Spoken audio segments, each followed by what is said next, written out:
আমাদের চ্যানেলে নতুন নতুন পর্ব গল্প পড়তে ও দেখতে চ্যানেলটি সাবস্ক্রাইব করে রাখুন। ওয়ারড্রপটা খুলে কন্ডোমের বাক্সটা বের করে সৌম্য। তারপর বাক্সের ভিতরে থাকা প্যাকেটগুলো গুনতে থাকে। 1 2 3 4 5 6 7, মোট 7টা কন্ডোম রয়েছে বাক্সের ভিতরে। সংখ্যাটা তারিখ সহকারে নিজের ডায়েরিতে নোট করে নেয় সৌম্য। তারপর কন্ডোমের বাক্সটা বন্ধ করে সেটা আগের জায়গায় রেখে দেয়। ঘড়িতে এখন 1টা 27। দুপুর 2টোর মধ্যে ওকে বাড়ি থেকে বেরোতে হবে। বিকেল 5:30টায় ওর ফ্লাইট। এয়ারপোর্টে যাওয়ার আগে একবার অফিসে ওকে ঘুরে যেতে হবে। বিছানার ওপরে লাগেজটা রাখা রয়েছে। ওয়ার্ড্রপের পাল্লাটা বন্ধ করে দেয় সৌম্য। তারপর দ্রুত বাকি জামাকাপড়গুলো লাগেজের ভিতর ঢুকিয়ে নেয়। সব শেষে কন্ডোমের হিসাব রাখা ডায়েরিটা লাগেজের ভিতরে ঢুকিয়ে ও লাগেজের চেনটা বন্ধ করে দেয়। এরপর সোফায় বসে একটা সিগারেট ধরায়। কদিন ধরেই এই একটা বিষয় নিয়ে সৌম্য ভীষণ রকম চিন্তিত। কিছুতেই ও কন্ডোমের হিসাব মেলাতে পারছে না। এসো খেয়ে নাও চট করে। গোপালদা কিন্তু গাড়ি বার করে ফেলেছে। শর্মিষ্ঠার ডাক শুনে স্ট্রেতে সিগারেটটা ফেলে উঠে দাঁড়ায় সৌম্য। ঠিক তখনই বাথরুমে একটা মোবাইল বেজে ওঠে। রিংটোন শুনে সৌম্য বুঝতে পারে যে শর্মিষ্ঠার মোবাইল বাজছে। অ্যাটাচ বাথরুমের দরজা খুলে ভেতরে ঢোকে ও। বেসিনের উপরেই মোবাইলটা রাখা রয়েছে। মিমি কলিং। মিমি হলো শর্মিষ্ঠার ছোট বোন। মোবাইলটা হাতে নিয়ে বাথরুম থেকে বেরিয়ে ধীর পায়ে ডাইনিংয়ে গিয়ে ঢোকে সৌম্য। শর্মিষ্ঠা এখনো কিচেনে। মিমির ফোন এসেছে। সেলফের উপরে রেখে দাও, আমি কল ব্যাক করে নেব। কিচেন থেকেই চেঁচিয়ে উত্তর দেয় শর্মিষ্ঠা। সৌম্য ফোনটা সেলফের উপরে রেখে ডাইনিং টেবিলের চেয়ারে এসে বসে। খানিকক্ষণের মধ্যেই ভাতের থালা হাতে হাসি মুখে কিচেন থেকে বেরোয় শর্মিষ্ঠা। কালো জিরে দিয়ে চারপোনার ঝোল করেছি, চুপচাপ খেয়ে নাও। কথাটা বলতে বলতে ভাতের থালাটা ডাইনিং টেবিলের উপর রাখে শর্মিষ্ঠা। আবার চারাপোনার ঝোল? আমি কি অসুস্থ? অসুস্থ নও, তবে অসুস্থ হতে আর কতক্ষণ? দিল্লিতে গিয়ে সারা দিন শুধু ছাইপাশ গিলবে। এটা ওটা খাও, পেটটা একটু ঠান্ডা থাকবে। শর্মিষ্ঠা ভাতের থালার চারপাশে একে একে ডাল, আলু ভাজা আর মাছের ঝোলের বাটি সাজিয়ে দেয়। তুমিও খেয়ে নাও না এখন। তুমি খেয়ে নাও এখন, আমি বরং মিমিকে একটা ফোন করে আসি। সৌম্য আর কথা বাড়ায় না, চুপচাপ ভাত খেতে থাকে। শর্মিষ্ঠা সেলফের উপর থেকে ফোনটা নিয়ে পাশের ঘরে চলে যায়। সৌম্য এক মনে খেতে থাকে আর কন্ডোমের হিসাব করতে থাকে। গত সপ্তাহে রাত্রে শোয়ার পরে বিছানায় 2বার আর এই সপ্তাহে একদিন সকালে কিচেনের ভিতরে। মোট 3টে কন্ডোম খরচ হয়েছে নাকি 4টে খরচ হয়েছে একটু কনফিউজড হয়ে যায় সৌম্য। না, 3টেই খরচ হয়েছে। 10 প্যাকের বাক্সে তাহলে পড়ে রইল 7টা, নাকি রাতের বিছানায় দুটোর জায়গায় 3টে কন্ডোম খরচ হয়েছিল? সৌম্য গভীরভাবে ভাবতে থাকে। না, রাত্রে দুটোই খরচ হয়েছিল। আরেকদিন খরচের কথা মনে করতে পারে না ও। হঠাৎ পাশের ঘর থেকে শর্মিষ্ঠার হাসির আওয়াজ ভেসে এলো। সৌম্য কান পেতে শর্মিষ্ঠার কথা শোনার চেষ্টা করে, কিন্তু কিছু টুকরো হাসির আওয়াজ ছাড়া কিছুই ওর কানে আসে না। শর্মিষ্ঠা বাইরে থেকে দেখতে একদম সাধারণ 8 পৌরে মহিলা, কিন্তু আসলে ও তা নয়। ওর বাপের বাড়ি দুর্গাপুরে। পড়াশোনা গ্রাজুয়েশন পর্যন্ত। পড়াশোনায় কোনো দিনই খুব একটা মনোযোগী ছিল না, বরং ওর ভালো লাগতো সিনেমা জগতের রংচঙে দুনিয়া। সারাদিনও সেই নেশাতেই বুঁদ হয়ে থাকতো। সারাদিন আয়নার সামনে দাঁড়িয়ে পর্দার রঙিন নায়িকাদের সাথে ওর নিজেকে মিলিয়ে দেখত। নানান কল্পনার রঙে নিজেকে ভাসিয়ে দিত, কিন্তু সেই কল্পনার জগৎ ওর বেশি দিন স্থায়ী হয়নি। গ্রাজুয়েশন কমপ্লিট করতেই ওর বিয়ে হয়ে গেল সৌম্যর সাথে। সৌম্যদের বাড়ি বাঁকুড়া সদর থেকেও প্রায় 50 কিলোমিটার দূরে গ্রামের ভিতরে। সৌম্য ওর থেকে প্রায় 12 বছরের বড়, কিন্তু বিয়ের সময় শর্মিষ্ঠার বাবা মা সৌম্যের বয়সের দিকে আর তাকায়নি। ভালো ছেলে, ভালো পরিবার, ভালো চাকরি, এর থেকে আর বেশি কিছু দেখার ওদের প্রয়োজন পড়েনি। বিয়ের পরে শর্মিষ্ঠা প্রথম 1 বছর সৌম্যের গ্রামের বাড়িতেই থাকত। প্রচন্ড রক্ষণশীল পরিবারে নিজেকে মানিয়ে নিতে গিয়ে হাঁপিয়ে উঠছিল শর্মিষ্ঠা। এর 1 বছর পরে সৌম্য ওকে কলকাতায় নিয়ে আসে। শর্মিষ্ঠা যেন একটু মুক্তির নিঃশ্বাস নেয়, কিন্তু এখানে আসার কিছুদিনের মধ্যেই ও বুঝতে পারে যে ওর স্বামী মহাশয়টি ওর শ্বশুর বাড়ির বাকি সদস্যদের মতোই প্রচন্ড রক্ষণশীল। অথচ বিয়ের আগে শর্মিষ্ঠা ভেবেছিল যে কলকাতায় গেলে হয়তো ওর স্বামী ওকে আধুনিক পোশাক পরিচ্ছদ পরতে আর বাধা দেবে না, কিন্তু শর্মিষ্ঠার সে ভাবনার সাথে বাস্তব মেলেনি। কলকাতায় গত 5 বছরে সৌম্য ওকে সাধারণ 8 পৌরের শাড়ির বাইরে কোনোদিন বেরোতেই দেয়নি। একটু শুনবে? ডাল লাগবে একটু। হ্যাঁ, যাই। পাশের ঘর থেকে চিৎকার করে উত্তর দেয় শর্মিষ্ঠা। সৌম্য ভাত খাওয়া থামিয়ে ভ্রু কুচকিয়ে ডালের অপেক্ষাতে বসে থাকে। খানিকক্ষণের মধ্যেই শর্মিষ্ঠা এসে উপস্থিত হয়। চুপচাপ কিচেনে ঢুকে হাসি হাসি মুখে সৌম্যের জন্য ডাল নিয়ে আসে। ডাল দিয়ে ভাত মাখতে মাখতে সৌম্য জিজ্ঞেস করে। কি বলল মিমি? তেমন কিছু না। গম্ভীর মুখে জবাব দেয় শর্মিষ্ঠা। খুব হাসছিলে যে। ওর কথা শুনে হাসছিলাম, ও ওর বরের কথা বলছিল। সৌম্য কোনো উত্তর দেয় না, এক মনে ভাত খেতে থাকে। হঠাৎ করে পাশের ঘরে আবার শর্মিষ্ঠার মোবাইলটা বেজে ওঠে। আবার কে ফোন করলো? মিমি বোধ হয়। বাজুক, তুমি খাও। মিমিকে বলো না এখানে চলে আসতে। তুমি একা একা থাকবে। না, তার দরকার হবে না। 3টে রাতেরই তো ব্যাপার। আমি না থাকলে 3টে রাত কাটবে তোমার? শর্মিষ্ঠা কোনো উত্তর দেয় না, শুধু একটা রহস্যের হাসি হাসে। তার মধ্যেই পাশের ঘরে টুং শব্দে একটা এসএমএস এসে ঢোকে। শর্মিষ্ঠার সাথে সাথে উঠে পাশের ঘরে চলে যায়। শর্মিষ্ঠার সাথে সৌম্যর বিয়ে হয়েছে প্রায় বছর 6 হতে চলল। কোনো ইস্যু নেই এখনো পর্যন্ত। সৌম্যই আটকে রেখেছে বিষয়টা। অফিসে আরেকটা প্রমোশন না হওয়া পর্যন্ত সৌম্য এই বিষয়ে কোনো সিদ্ধান্ত নেবে না। তবে শর্মিষ্ঠা ওকে অনেকদিন ধরেই তাড়া দিচ্ছে, কিন্তু সৌম্য ওর নিজের সিদ্ধান্তে অটল। খানিকক্ষণের মধ্যেই সৌম্য খাওয়া শেষ করলো। বেসিনে ও হাত মুখ ধুতে ধুতেই শর্মিষ্ঠা বেরিয়ে এলো। তারপর তোয়ালেটা এগিয়ে দিতে দিতেই বলে উঠল। এয়ারপোর্টে গিয়ে আমাকে কিন্তু ভিডিও কল করবে। প্রতিবারই যখন বাইরে যাই এয়ারপোর্টে ঢুকে আমাকে ভিডিও করতে বলো কেন? তোয়ালেতে মুখ মুছতে মুছতে জিজ্ঞাসা করে সৌম্য। শর্মিষ্ঠা সৌম্যর হাত থেকে তোয়ালেটা নিয়ে চেয়ারের উপরে রেখে দেয়। তারপর সৌম্যর গলা জড়িয়ে ধরে আদুরে গলায় বলে ওঠে। আমার বুঝি তোমাকে দেখতে ইচ্ছে করে না? কিন্তু এয়ারপোর্টে কেন? ওখানে পৌঁছিয়ে রাতেও তো ভিডিও কল করতে পারি। না, যাওয়ার আগে একবার দেখতে চাই। সৌম্য হাসে, স্ত্রীর কপালে একটা ভালোবাসার চুম্বন এঁকে দেয়। তারপর ওকে ছেড়ে পাশের ঘরে গিয়ে ঢোকে। এরপর ওয়ার্ড্রপ খুলে একটা টাই বের করে গলায় পরতে থাকে। টাই পরতে পরতে ওর আবার কন্ডোমের হিসাব না মেলার কথাটা মনে পড়ে যায়। ও যখন কন্ডোম কেনে তখন ও সবসময় 10টা প্যাকেটের বক্স কেনে। গত 6 বছরে কোনোদিনও এই বিষয়টা নিয়ে মাথায় ঘামায়নি। কিন্তু ওদের শেষ বিবাহ বার্ষিকীর দিন রাতে ও কন্ডোমের প্যাকেট খুলে দেখে সেখানে মাত্র 4 পিস কন্ডোম পড়ে রয়েছে। সেই মুহূর্তে ও এই বিষয়টা নিয়ে মাথা না ঘামালেও পরে ওর মনে হয়েছে যে বাক্সে আরো বেশি কন্ডোম থাকা উচিত ছিল। আর তারপর থেকেই ও কন্ডোমের হিসাব রাখতে শুরু করে। এখনো প্রতিটা কন্ডোমের হিসাব একটা গোপন ব্যক্তিগত ডায়েরিতে ডেট অনুযায়ী লিখে রাখে। আর এই হিসাব রাখা শুরু করতেই ও বুঝতে পারে যে কন্ডোমের হিসাব মিলছে না। প্রতি প্যাকেটেই 1-2 করে কন্ডোম হিসেবে কম পড়ছে অথবা বেশি থাকছে। তবে এবার ওর কাছে পুরো বিষয়টা আস্তে আস্তে পরিষ্কার হয়ে আসছে। এবার ওর আর কনফিউজড হওয়ার কোনো জো নেই। দ্রুত হাতে টাইটা পরে লাগেজ নিয়ে ড্রয়িং রুমে বেরিয়ে আসে সৌম্য। শর্মিষ্ঠা এসে মেইন দরজা খুলে দেয়। জুতো মৌজা পরে নিয়ে বাইরে লিফটের সামনে এসে দাঁড়ায় সৌম্য। সাবধানে থেকো, আর অচেনা কাউকে ঘরে ঢুকতে দিও না। এদিকে কিন্তু খুব হুলো বিড়ালের উৎপাত। তুমি এত চিন্তা করো না তো। এবার যাও, দিল্লিতে গিয়ে মন দিয়ে কাজটা সেরে আসো, যাতে প্রমোশনটা দ্রুত হয়। সৌম্য হাসে। লিফটের বোতাম টিপতেই লিফট এসে দাঁড়ায় ওর সামনে। শর্মিষ্ঠাকে বিদায় জানিয়ে সৌম্য লিফটের ভিতরে ঢুকে যায়। লিফটের দরজা বন্ধ হতেই শর্মিষ্ঠা ভিতরে চলে আসে। তারপর দরজা লক করে দ্রুত পায়ে বারান্দায় গিয়ে দাঁড়ায়। খানিকক্ষণের মধ্যেই ফ্ল্যাটের নিচ থেকে সৌম্যর গাড়িটা বেরিয়ে যায়। শর্মিষ্ঠা একটা স্বস্তির নিঃশ্বাস ফেলে। তারপর বেডরুমে ঢুকে মোবাইলটা হাতে নিয়ে শুয়ে পড়ে। তারপর কন্ট্যাক্ট লিস্ট থেকে মিমির নাম্বারটা বার করে ডায়াল করে। হ্যালো।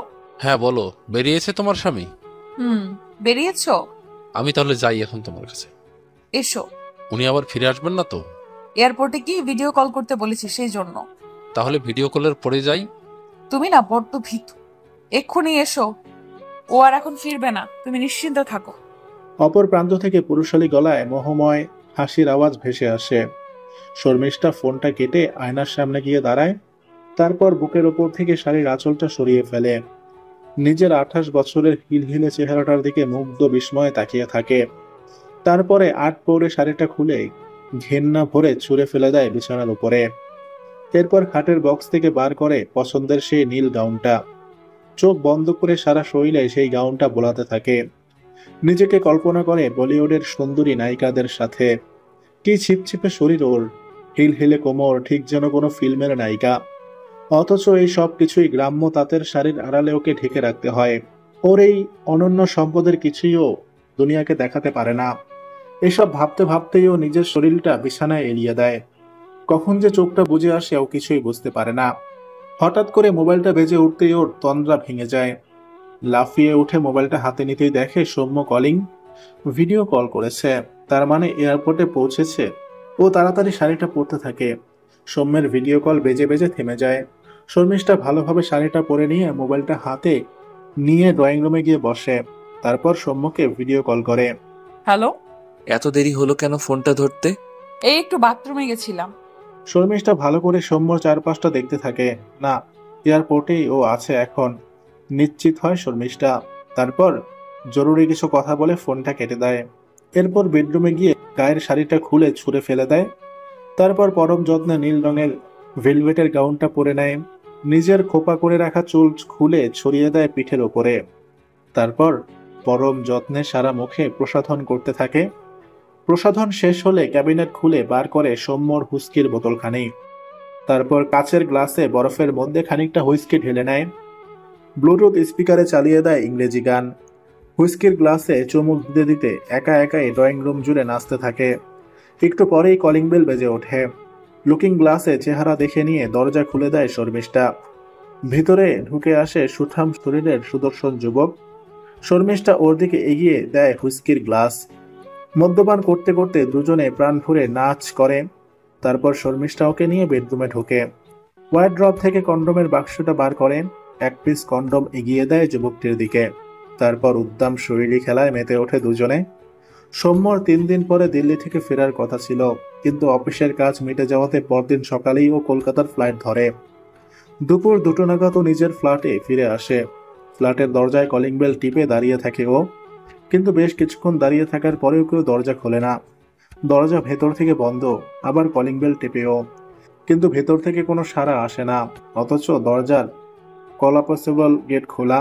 পরিষ্কার বোঝা যাচ্ছে দরজা ভেতর থেকেই বন্ধ। বাইরে শর্মিষ্ঠার জুতো জোড়া রয়েছে। সৌম্যের কাছে ফ্ল্যাটের গেটের আরেকটি চাবি রয়েছে, কিন্তু ভেতর থেকে যদি ছিটকিনি তোলা থাকে সেক্ষেত্রে লক খুললেও দরজা খোলা যাবে না। এইরকম ঘটনা আজ পর্যন্ত কোনোদিন হয়নি সৌম্যর সাথে। সৌম্য লাগেজ খুলে ডুপ্লিকেট চাবিটি বার করে। তারপর লক ঘোরাতেই ফ্ল্যাটের দরজা খুলে যায়। সৌম্য দরজা ঠেলে ভেতরে ঢোকে। ভেতরে কেমন যেন একটা থমথমে পরিবেশ। সৌম্য শর্মিষ্ঠার নাম ধরে ডাকে, কিন্তু কেউ সাড়া দেয় না। সৌম্য লাগেজটা ভিতরে ঢুকিয়ে বেডরুমে এগিয়ে ঢোকে। বেডরুমে ঢুকেই থমকে দাঁড়ায় সৌম্য। খাটের মধ্যে চিত হয়ে পড়ে রয়েছে শর্মিষ্ঠা। পরনে একটা বাংলা তাঁতের শাড়ি। মাথাটা খাট থেকে মাটিতে ঝুলছে। মুখটা হাঁ করে খোলা। খোলা চোখ দুটো ঠিকরে বেরিয়ে এসেছে কোটর থেকে। এক সারি কালো পিঁপড়ে শর্মিষ্ঠার ঠোঁট দিয়ে মুখের ভিতরে গিয়ে ঢুকছে। সৌম্য এগিয়ে যায় শর্মিষ্ঠার দিকে। ওর পা দুটো কাঁপছে থরথর করে। বুঝতে পারে শর্মিষ্ঠার দেহে কোনো প্রাণ নেই। পকেট থেকে মোবাইলটা বার করে সৌম্য। তারপর গুগল সার্চ করে কসবা থানার ফোন নাম্বারটা বার করে সেখানে ফোন করে। গ্রিনল্যান্ড আবাসনের সামনেটা ভিড়ে ভিড়াক্কার হয়ে রয়েছে। দুখানা পুলিশের ভ্যান এসে দাঁড়িয়েছে বাড়ির সামনে। আবাসনের ভেতরে ইতিউতি জটলা। সিকিউরিটি গার্ডকে একটা চেয়ারে বসিয়ে জিজ্ঞাসাবাদ করছে পুলিশ। সবার মনে একটাই প্রশ্ন, যে এইরকম একজন সাধারণ ঘরোয়া মহিলাকে কে খুন করলো। এর মধ্যেই একটা সাদা রঙের পুলিশি জিপ এসে থামলো আবাসনের বাইরে। নেমে এলেন পুলিশ অফিসার রাজবীর সানাল ওরফে শ্যাম। বয়স খুব বেশি হলে 30 থেকে 32। ফর্সা মুখে হালকা অযত্নে বেড়ে ওঠা দাড়ি। উচ্চতা প্রায় 6 ফুট। পেটানো অ্যাথলেটিক চেহারা। স্লিম ফিট আকাশি হাফ শার্ট কোনোয়ের ঠিক উপরে এসে থেমে গেছে। কালো প্যান্ট আর ঝকঝকে পলিশ করা বুট নিয়ে গাড়ি থেকে নেমে দাঁড়ালেন অফিসার শ্যাম।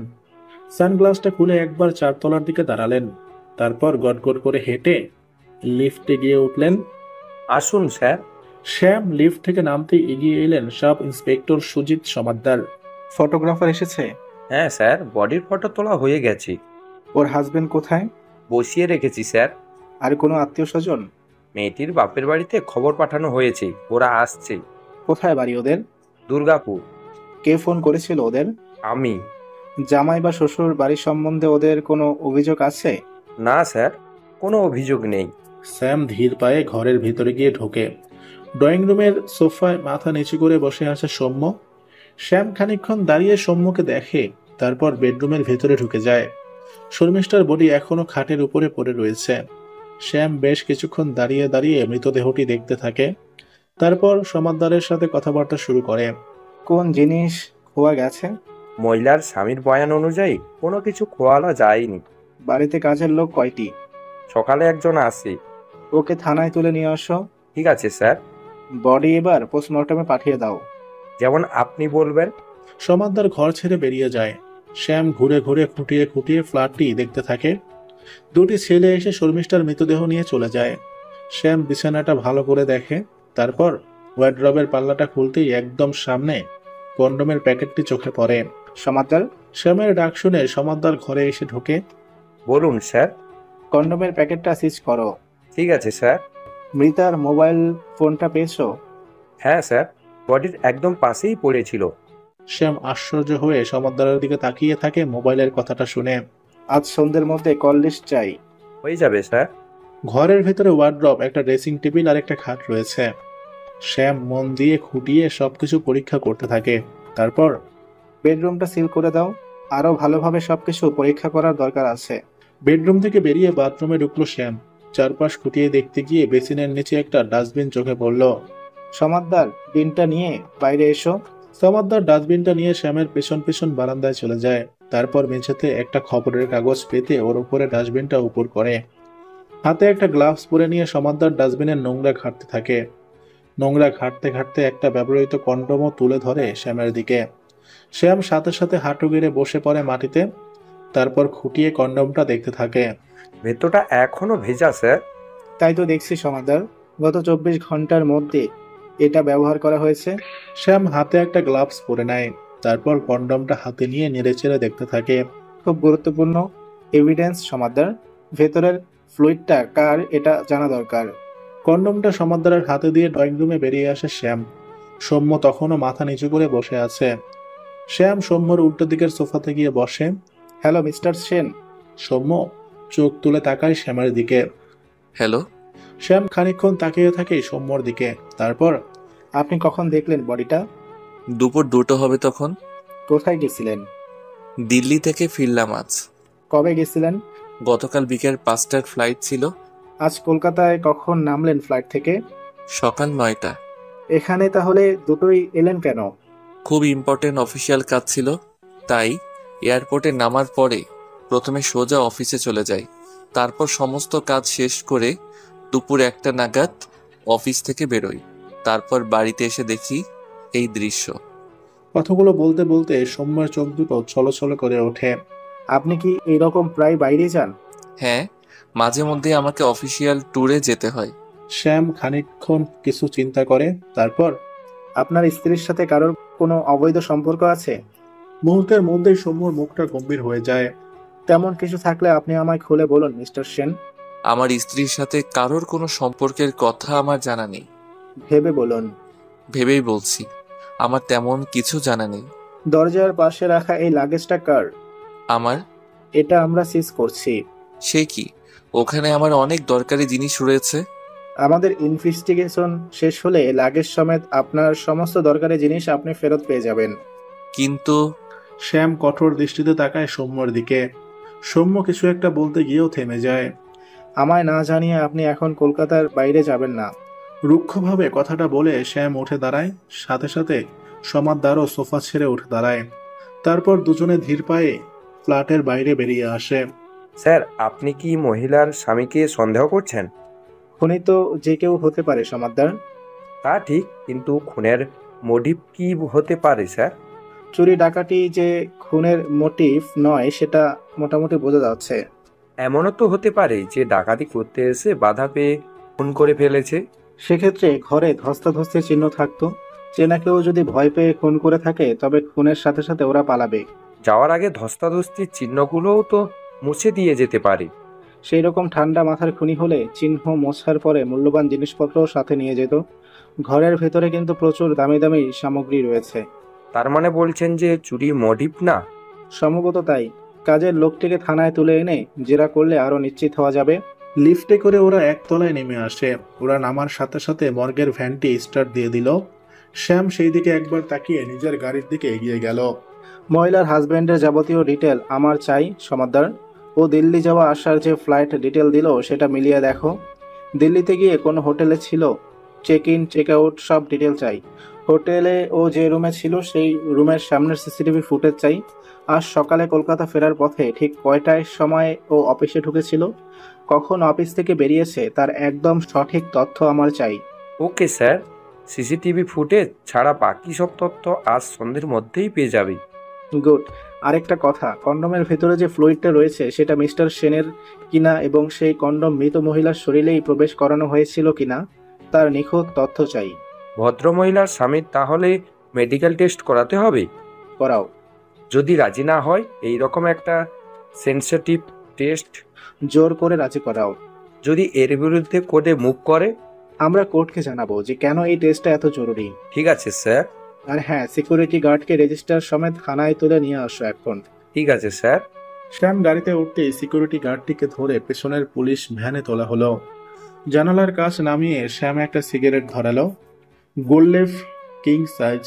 সাধারণত শ্যাম স্মোক করে না, কিন্তু ওর পকেটে সবসময় এক প্যাকেট গোল্ড ফ্লেক থাকে।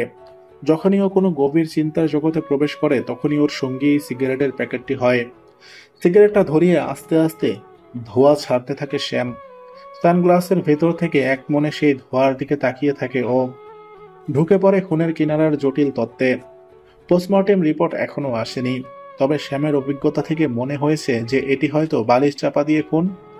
গলা টিপে হত্যা করলে মৃতদেহের জিভ বাইরে বেরিয়ে আসতো। এখানে জিভ মৃতদেহের মুখের ভেতরেই রয়েছে, চোখ দুটো ঠিকরে বাইরে বেরিয়ে এসেছে। সাধারণত বালিশ বা ওই ধরনের কিছু চাপা দিয়ে খুন করলে এইরকম দেখা যায়। আর মৃতদেহের চেহারা দেখে বোঝা যাচ্ছে যে খুন হয়েছে 7-8 ঘন্টার মধ্যে। গতকাল খুন হওয়া বডি এটি নয়। শ্যামের গাড়ির পেছন থেকে পুলিশ ভ্যানটাও আসছে। সিকিউরিটিকে জেরা করলে হয়তো অনেক তথ্য পাওয়া যাবে। আর বিশেষ কিছু ভাবতে চায় না শ্যাম। একদম সহজ কেস, রিপোর্টগুলো হাতে পেলেই কেসটাও সমাধান করে ফেলবে। বরং এর চেয়ে অনেক বেশি কঠিন ছিল বড়বাজার থানায় শিশু হত্যার সমাধান করা। কসবা বাইপাস কানেক্টর ধরে গাড়ি কসবা থানার সামনে এসে থামলো। শ্যাম দ্রুত দরজা খুলে বেরিয়ে এলো। শ্যামের গাড়ির ঠিক পেছনেই পুলিশ ভ্যানটা এসে থামলো। সেখান থেকে সিকিউরিটি গার্ডটিকে টেনে নামানো হলো। সেই দিকে একবার তাকিয়েই শ্যাম থানার ভিতরে ঢুকে গেল। সিঁড়ি দিয়ে দোতলায় উঠে ডান দিকে গেলেই শ্যামের কেবিন। নিজের কেবিনের দরজায় তালা মারার অভ্যাস শ্যামের কোনো দিনই নেই, আজকেও খোলা। দরজা ঠেলে শ্যাম কেবিনের ভিতরে ঢুকে গেল। লাইট সকাল থেকেই জ্বলছে। ফ্যান চালিয়ে দিয়ে চেয়ারে গিয়ে বসলো শ্যাম। আর ঠিক পেছন পেছন সমাদদার সিকিউরিটি গার্ডটিকে নিয়ে শ্যামের কেবিনে এসে ঢুকলো। সিকিউরিটিকে দেখে শ্যাম সানগ্লাসটা খুলে টেবিলের উপরে রাখলো। তারপর চোখের ইশারা করতেই সিকিউরিটির ছেলেটি চেয়ারে গিয়ে বসলো।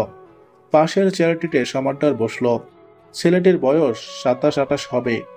গ্রাম্য সাধারণ চেহারা, কিন্তু চোখ দুটি খুব চঞ্চল। শ্যামের কেবিনে ঢোকার সাথে সাথেই কেবিনের চারপাশে একবার চোখ বুলিয়ে নিল। রেজিস্টার খাতাটি দিন। ছেলেটি একটি রেজিস্টার খাতা শ্যামের দিকে এগিয়ে দেয়। শ্যাম পাতা উল্টাতে থাকে। খানিকক্ষণের মধ্যেই শ্যামের মুখটা কঠোর হয়ে ওঠে। জানুয়ারির পরে আর রেজিস্টার মেনটেন হয়নি কেন? ছেলেটি চুপ করে থাকে। কি জিজ্ঞাসা করছি আপনাকে, জানুয়ারির পরে আর রেজিস্টার মেনটেন করা হয়নি কেন? আগে কাজে গাফিলতি। কাজে গাফিলতি না ইচ্ছাকৃত? আগে গাফিলতি। এই ফ্ল্যাট বাড়িতে সবার সাথে সবার ঝামেলা। কেউ আর রেজিস্টার দেখতে চাইতো না, তাই আমিও আর লিখতাম না। সিকিউরিটি রুমের চাবি দাও। ছেলেটি পকেট থেকে একটা চাবির রিং বার করে। শ্যাম চাবির রিংটি সমাদদারের দিকে এগিয়ে দেয়। সিকিউরিটি রুম আমরা সিল করলাম, আপনাদের ফ্ল্যাটের সেক্রেটারিকে জানিয়ে দেওয়া হবে। কথাটা শুনেই ছেলেটি একবার চোখ তুলে তাকালো শ্যামের দিকে, তারপর মাথাটা নাড়িয়ে সম্মতি দিল। আপনার ডিউটি কতক্ষণ? সকাল 10টা থেকে রাত্রি 10টা।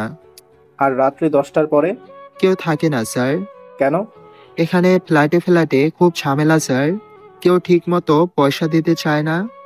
আগে রাতেও সিকিউরিটি থাকতো, এখন সব বন্ধ। তুমি আজ ফ্ল্যাটে কখন এসেছো?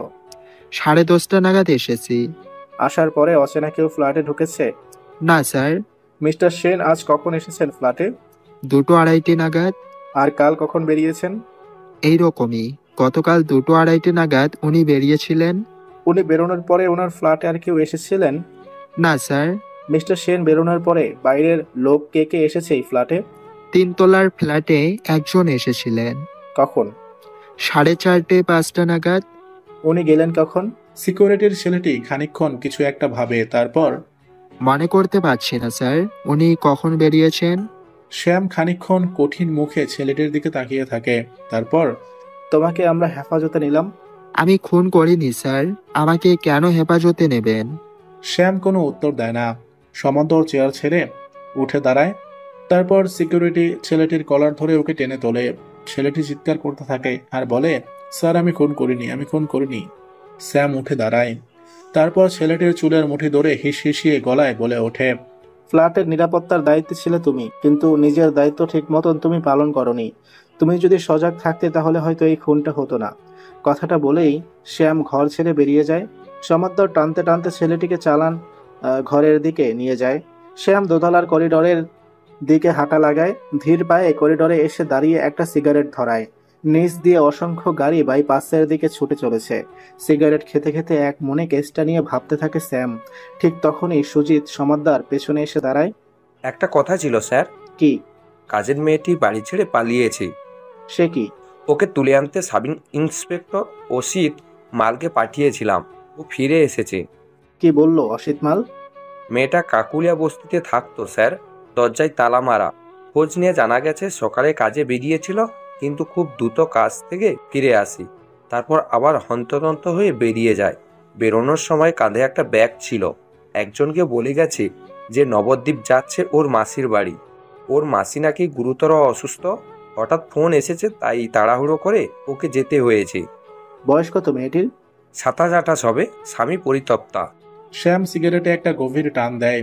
সৌম্য বলছে কিছু চুরি যায়নি, অথচ কাজের মেয়েটি আর সকাল থেকেই গায়েব। পুরো বিষয়টা এবার গোলমেলে ঠেকছে। যতটা সহজ মনে হচ্ছিল কেসটা ততটা সহজ নয়। সমাদদার, বলুন স্যার। মোবাইলটা কি ফরেন্সিকে পাঠানো হয়েছে? এই এখনই পাঠাবো স্যার। তার আগে মোবাইলটা নিয়ে একবার আমার কেবিনে আসুন। ঠিক আছে স্যার। সন্ধ্যে 6টার মধ্যে কিন্তু আমার কল ডিটেল চাই। হ্যাঁ স্যার, ওটা পেয়ে যাবেন। ফটোগ্রাফার যে ডেড বডির ছবি তুলেছে সেগুলো পেন ড্রাইভে ভরে দিয়েছে? হ্যাঁ স্যার, অনেকক্ষণ। গুড। মোবাইলের সাথে সেই পেন ড্রাইভটাও নিয়ে আসুন। Okay sir. শ্যাম ওর কেবিনে ঢুকে কম্পিউটার অন করে দেয়। পেছন পেছন সমাদদারও মোবাইলটা নিয়ে ঘরে এসে ঢোকে। শ্যাম হাতে একটা গ্লাভস পরে নেয়, তারপর প্লাস্টিকের সিল করা প্যাকেট থেকে মোবাইলটা বার করে, তারপর পাশের বোতামটা টিপে মোবাইলটা অন করে। মোবাইলটা ঠিক বডির কোথায় পড়েছিল? একদম পাশেই, অন করা অবস্থায়। মোবাইলটা অন হওয়ার পরে শ্যাম নিজের বুড়ো আঙুলটা দিয়ে মোবাইলটা সোয়াইপ করলো। সাথে সাথে মোবাইলের হোম পেজ খুলে গেল। শ্যাম গ্যালারি ঘেটে শর্মিষ্ঠার কতগুলো ঘরোয়া ছবি বার করলো। খুব মন দিয়ে ছবিগুলো দেখতে লাগলো। ইতিমধ্যেই সমাদদার কম্পিউটারে পেনড্রাইভ ফিট করে দিয়েছে। শ্যাম মোবাইল থেকে চোখ সরিয়ে পেনড্রাইভের ছবিগুলো দেখতে লাগলো। ছবিগুলো জুম করে মহিলার হাতের আঙুল, হাতের কবজি আর গলার কাজটা খুব মনোযোগ সহকারে দেখতে লাগলো। খানিক পরে সমাদদার বলে উঠল, কিছু পেলেন স্যার? মৃতদেহের ডান হাতের আঙুল থেকে 2টি সোনার আংটি এবং একটি হীরের আংটি খোয়া গেছে। হাতের 4টি সোনার বালা এবং গলায় একটা সোনার চেনও খোয়া গেছে। কি করে বুঝলেন? শ্যাম কম্পিউটারে মৃতদেহের আঙুলের ছবিটি জুম করে সমাদদারকে ডাকল। এই দেখুন, হাতের আঙুলে আংটি পরার ছাপ একদম স্পষ্ট। যারা সব সময় আংটি পরে থাকেন তাদের হাতে এই সাদা দাগটি থাকবেই। ভালো করে দেখুন, অনামিকা থেকে শুরু করে পরপর 3টে আঙুলে এই ছাপটা আছে। সমাদদার কম্পিউটারের স্ক্রিনে ঝুঁকে পড়ে ভালোভাবে ছবিটা দেখে, তারপর বলে, একদম ঠিক বলেছেন স্যার, কিন্তু কয়টি সোনার আংটি আর কয়টি হীরের আংটি সেটা আপনি এতটা নিশ্চিতভাবে কিভাবে বলছেন? মোবাইলের এই ছবিগুলো দেখো। শ্যাম মোবাইলটা সমাদদারের দিকে এগিয়ে দেয়। ভালো করে ছবিগুলো দেখো শ্যাম। ঘরোয়া সমস্ত ছবিতে 2টি সোনার আংটি, একটি হীরের আংটি, 4টি বালা আর একটি চেন রয়েছে, কিন্তু মৃতদেহের ছবি দেখো, গায়ে কোনো সোনার গয়না নেই। তাহলে কি কাজের মেয়েটাই খুন করে চুরি করে পালালো? সেই সিদ্ধান্তে এলে ব্যাপারটার সরলীকরণ হয়ে যাবে, তবে কাজের মেয়েটা কিছু না কিছু জানে। সমাদদার মোবাইলটা ফেরত দেয় শ্যামকে। একটা জিনিস লক্ষ্য করেছো সমাদদার? কি স্যার? মোবাইলটাতে কোনো পাসওয়ার্ড দেওয়া নেই। সেটাই দেখলাম স্যার। কল ডিটেল পেয়ে তারপর মোবাইলটিকে ফরেন্সিকে পাঠাবে। মোবাইলের পাসওয়ার্ড আর প্যাটার্ন সংক্রান্ত যাবতীয় ডিটেল আমার চাই। আপাতত এটি আমার ডয়ারে রইল। ঠিক আছে স্যার। রাত্রি 8:30টার সময় সমাদদার শ্যামের চেম্বারে এসে ঢুকলো। সন্ধ্যে 6টার সময় আপনার আসার কথা ছিল। কল ডিটেলস সন্ধ্যে 6টার আগেই পেয়ে গেছি স্যার। পোস্টমর্টমের রিপোর্টের অপেক্ষা করছিলাম। দুটো রিপোর্ট একসাথে পেলে আপনার সুবিধা হবে কাজেই। শ্যাম কোনো উত্তর দেয় না, শুধু নিজের হাতটা বাড়িয়ে দেয়। সমাদ্দার দুটো মুখ বন্ধ খাম এগিয়ে দেয় শ্যামের দিকে। শ্যাম প্রথমে পোস্টমর্টেম রিপোর্ট খুলে পড়তে থাকে। সমাদ্দার উল্টো দিকের চেয়ারে গিয়ে বসে। পুরো রিপোর্টটা এক মনে পড়ার পরে শ্যাম সমাদ্দারের দিকে তাকায়। শ্বাসরোধ করে খুন। আজ সকাল 10টা থেকে 11টার মধ্যে ওনাকে করা হয়েছে। পেটে অ্যালকোহল পাওয়া গেছে। খুন হওয়ার ঘন্টাখানেক আগে ওনার সেক্সুয়াল ইন্টারকোর্স হয়েছে। সেক্সুয়াল অর্গানে কোনো ইনজুরি নেই, তাই সম্মতিক্রমে ইন্টারকোর্স হয়েছে বলে ধরা হচ্ছে। আমরা আশেপাশে লোকজনের কাছ থেকে যা ফিডব্যাক পেয়েছি তাতে তো খুন হওয়া মহিলা অত্যন্ত ঘরোয়া প্রকৃতির মহিলা ছিলেন। উনি অ্যালকোহল খেতেন বা অন্য পুরুষের সাথে ঘোরাফেরা করতেন, এরকম কোনো রিপোর্ট কিন্তু নেই স্যার। এই রিপোর্টে তো অনেক কিছুই থাকে না সমাদ্দার। পোস্টমর্টেম রিপোর্টটা বন্ধ করে এবার মোবাইল কল ডিটেলটা খুলে বসে সমাদ্দার। খুব মন দিয়ে রিপোর্টটা দেখতে থাকে শ্যাম। তারপর পেন দিয়ে নম্বরগুলোতে গোল গোল দাগ দিতে থাকে। একটা বিশেষ নম্বরে গত 30 দিনে রোজ দুপুরে ফোন গেছে। কলের সংখ্যা অগন্তি। খুন হওয়ার আগের দিন বেশ কয়েকবার ফোন গেছে। যেদিন খুন হয়েছে সেই দিন কোনো ফোন যায়নি। শ্যাম আবার হাতে গ্লাভস পরে নেয়। তারপর ড্রয়ার থেকে শর্মিষ্ঠার মোবাইলটা বার করে। এরপর কল ডিটেল থেকে সেই ফোন নাম্বারটা বার করে। শর্মিষ্ঠার মোবাইল থেকে সেটি ডায়াল করে। সাথে সাথে স্ক্রিনে ফুটে ওঠে মিমি। রিং হওয়ার আগে নম্বরটা কেটে দেয় শ্যাম। এটা তো কোনো মেন নম্বর স্যার। তাই তো দেখছি, এয়ারটেল সার্ভিস প্রোভাইডার। হ্যাঁ স্যার। এই নাম্বার কার নামে রয়েছে তার নাম ঠিকানা এখনই চাই আমার। ঠিক আছে স্যার, আমাকে আধ ঘন্টা সময় দিন। আমি থ্রুলাল বাজার এয়ারটেলে কথা বলছি। শ্যাম মাথা নাড়ায়, তাই দেখে সমাদ্দার ঘর ছেড়ে বাইরে চলে যায়।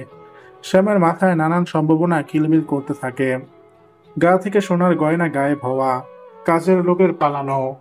তাই যদি হয় তবে কাজের মেয়েটি খুন করলো। আবার বিপরীত যুক্তিও রয়েছে। সাধারণত আটপৌরি মহিলার পেটে অ্যালকোহল পাওয়া, খুন হওয়ার আগে মৃতার কারো সাথে যৌন সঙ্গম করা, অথচ ওনার স্বামী তখন ফ্ল্যাটে ছিলেন না। তাহলে এই সিদ্ধান্ত পৌঁছানো যায় যে মিতা কারোর সাথে অবৈধ সম্পর্কে জড়িয়েছিল। সেই প্রেমিকই মিতাকে খুন করে গয়না নিয়ে পালিয়েছে। কিন্তু এর বিপরীত যুক্তি আছে। যদি প্রেমিক খুন করে থাকে তাহলে তার কারণ কি? শুধুমাত্র কয়েকটা গয়নার লোভে এরকম অবৈধ সম্পর্কের প্রেমিক কি খুনটা করবে?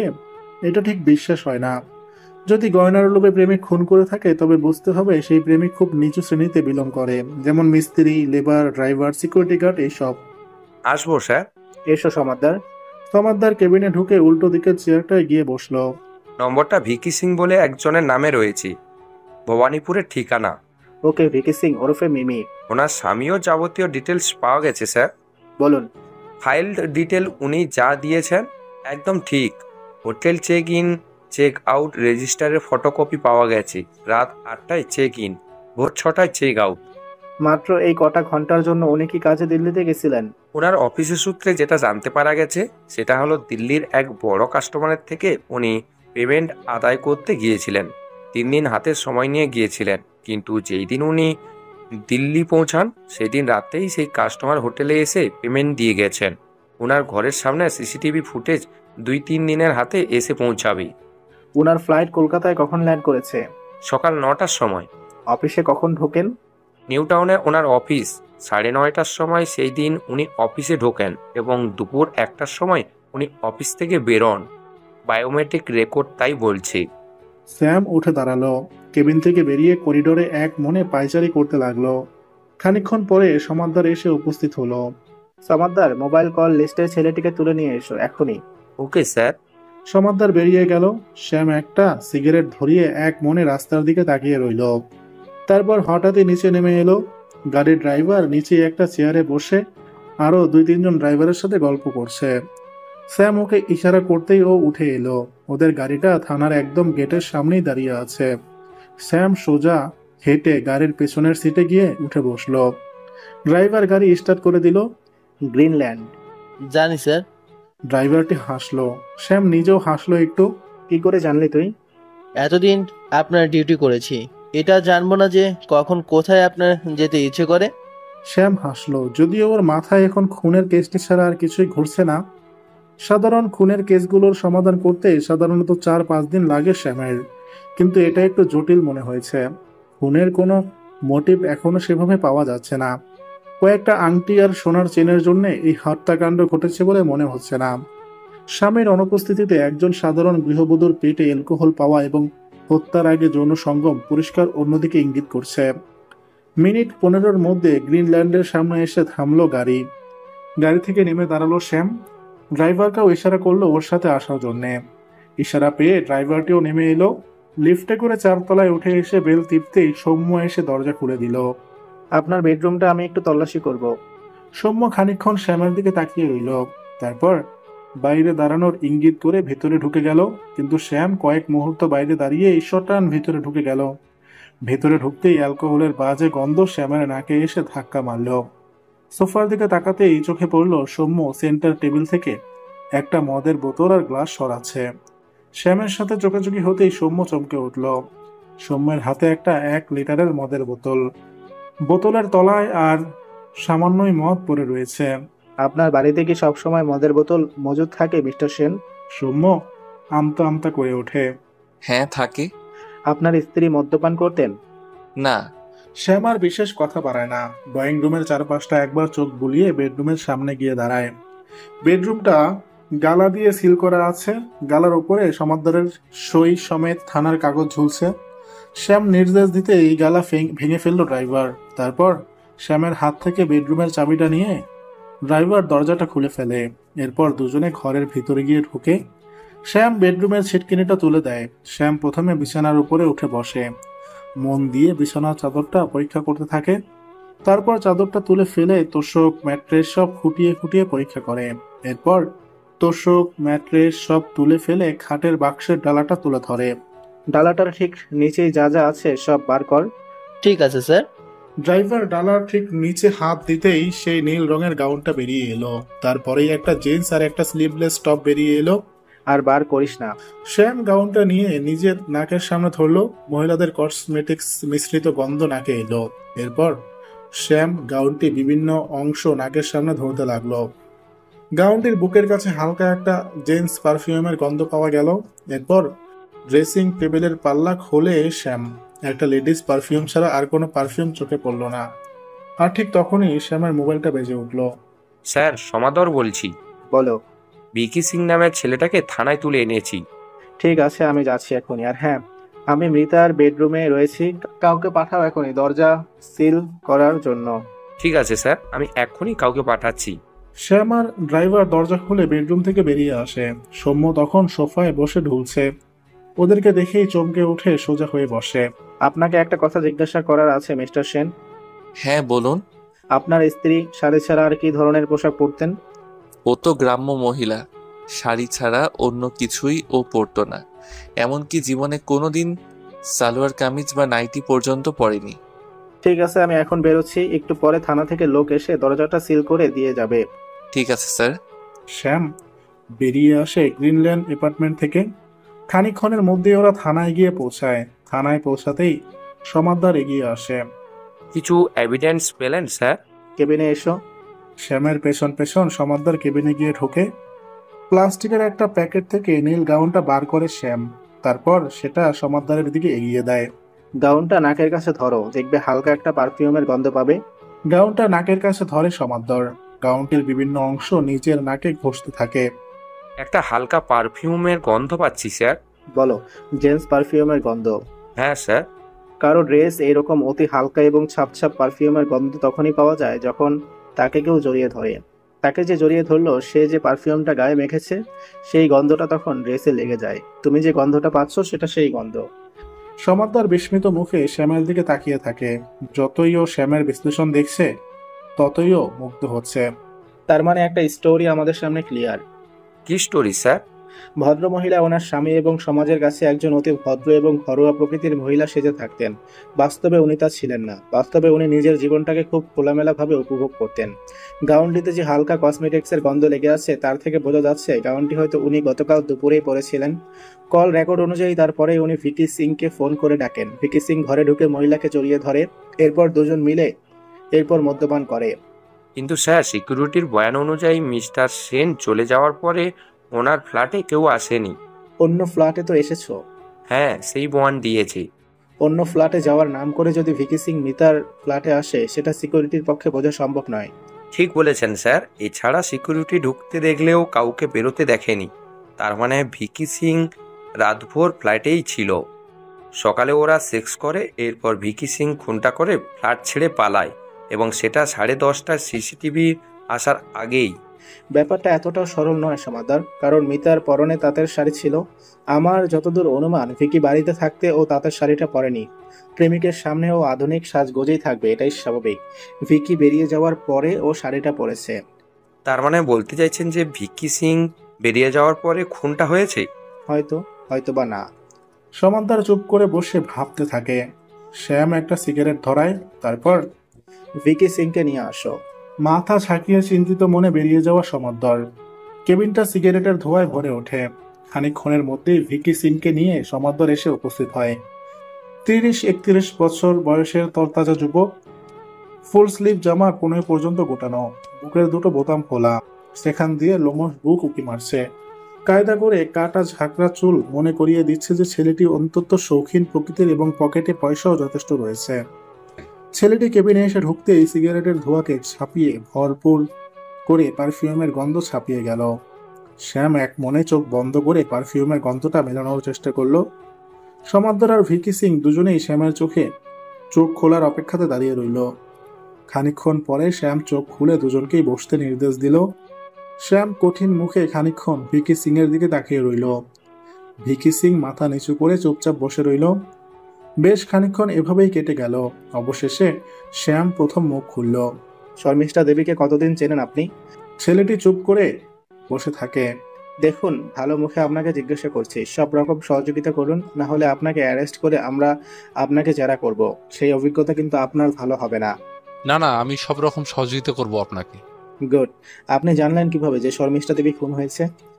ওই বাড়ির 3 তলায় আমার বন্ধু সাগর থাকে, ওই আমাকে ফোন করে খবরটা দেয়। শর্মিষ্ঠা দেবীর সাথে আপনার আলাপ কিভাবে হয়েছিল? সাগরের বাড়িতে একটা অনুষ্ঠান ছিল, সেই অনুষ্ঠানে আমি এবং শর্মিষ্ঠা দুজনেই আমন্ত্রিত ছিলাম, ওখানেই আমাদের আলাপ। শ্যাম চুপ করে খানিকক্ষণ কিছু একটা ভাবে, তারপর সাগর ফোন করে কি বলেছিল আপনাকে? বলল শর্মিষ্ঠা খুন হয়েছে, আমি যেন কলকাতা ছেড়ে পালাই। কেন পালিয়ে যেতে বললো কেন? ও জানতো আমাদের সম্পর্কের কথা। বেসিক্যালি আমি ওর ফ্ল্যাটে যাব বলেই সবসময় গ্রিনল্যান্ডে ঢুকতাম। কিন্তু ও পালিয়ে যেতে বললো কেন আপনাকে? ও বলল পুলিশ শর্মিষ্ঠার কল লিস্ট দেখলেই আমি ধরা পড়ে যাব, তাই যেন আমি পালাই। খুন কি আপনি করেছেন? না, আমি কেন খুন করতে যাব ওকে, আমি তো ওকে ভালোবাসতাম। তাহলে সাগর আপনাকে পালাতে বললো কেন? ও বলল যেহেতু আগের রাতে আমি ওখানে গেছিলাম, তাই পুলিশ আমাকেই সন্দেহ করে অ্যারেস্ট করবে, তাই আমি যেন পালাই। আসলে ও আমার বহু পুরনো বন্ধু, সব সময় আমার ভালো চায়। আপনি কখন গেছিলেন ওই বাড়িতে? 4:30 নাগাদ। বেরিয়েছেন কখন? রাত 11টা 11:30 হবে। আপনাদের মধ্যে সেক্সুয়াল ইন্টারকোর্স হয়েছিল? হ্যাঁ হয়েছিল। কতবার? 2 বার। কখন? যাওয়ার সাথে সাথে একবার, আরেকবার ফেরার আগে। মানে বিকাল 5টা নাগাদ এবং রাত্রি 10:30 11টা নাগাদ? হ্যাঁ একদম তাই। শ্যাম এবার প্লাস্টিকের প্যাকেট থেকে নীল গাউনটা বার করে ভিকির সামনে রাখে। দেখুন তো এটা চিনতে পারেন কিনা। গাউনটার দিকে এক ঝলক তাকিয়েই ভিকি মাথা নাড়ায়। কাল শর্মিষ্ঠা এই গাউনটাই পরেছিল। আপনি যখন ফেরেন তখনও কি এই গাউনটা পরেছিলেন? হ্যাঁ, ফেরার সময় এই গাউনটা শর্মিষ্ঠার পরনে ছিল। শ্যাম মাথা নিচু করে কিছুক্ষণ চিন্তা করলো, তারপর আমরা আপাতত আপনাকে গ্রেফতার করছি না, কিন্তু তদন্তে আপনাকে সব রকম সহযোগিতা করতে হবে। আমি খুন করিনি স্যার, আপনি আমাকে বিশ্বাস করতে পারেন, আর আমি সব রকম সহযোগিতা আপনাকে করব। কাল সকালে সমাদদার আপনার বাড়িতে যাবেন, তারপর আপনাকে ওর সাথে এক জায়গায় যেতে হবে। সেখানে গিয়ে আপনি আমাদের সব রকম সহযোগিতা করবেন। নিশ্চয়ই। আসুন এবার। ভিকি সিং চুপচাপ উঠে কেবিন ছেড়ে বেরিয়ে যায়। সমাদদার, বলুন স্যার। ডাক্তারের সাথে অ্যাপয়েন্টমেন্ট করুন। কাল সকালেই ভিকি সিং এর মেডিকেল টেস্ট করান। কন্ডোমের ভেতরের ফ্লুইডটা কার এবার সেটা জানার সময় হয়েছে। আর হ্যাঁ, অসিত মালকে পাঠিয়ে কাল সকালেই সৌম্য সেনকে থানায় তুলে আনুন। আমি থাকবো না, আপনি ওকে হালকা কিছু জেরা করবেন, আর তারপরেই ডাক্তারের কাছে নিয়ে গিয়ে চুপচাপ মেডিকেল টেস্ট করিয়ে নেবেন। কাল বিকালের মধ্যে আমার দুজনেরই রিপোর্ট চাই। ঠিক আছে স্যার। আর হ্যাঁ, মিস্টার সেনের যে লাগেজটা আমরা সিজ করলাম সেটা একবার নিয়ে এসো, সেটা দেখবো একবার। এক্ষুনি আনছি স্যার। সমাদদার বেরিয়ে যায়। খানিকক্ষণের মধ্যেই লাগেজ নিয়ে ফিরে আসে। এরপর কেবিনের এক পাশে লাগেজটা খুলে সমাদদার। জামা কাপড়, সেভিং শেড, তোয়ালে, তারপরে বেরিয়ে আসে একটা খয়েরি রঙের ডায়েরি। শ্যাম উঠে গিয়ে সমাদদারের হাত থেকে ডায়েরিটা নেয়। আর তো তেমন কিছু পাওয়া গেল না স্যার। লাগেজ থেকে নিশ্চয়ই ছুরি, বন্দুক এসব পাওয়া যাবে না? ঠিক।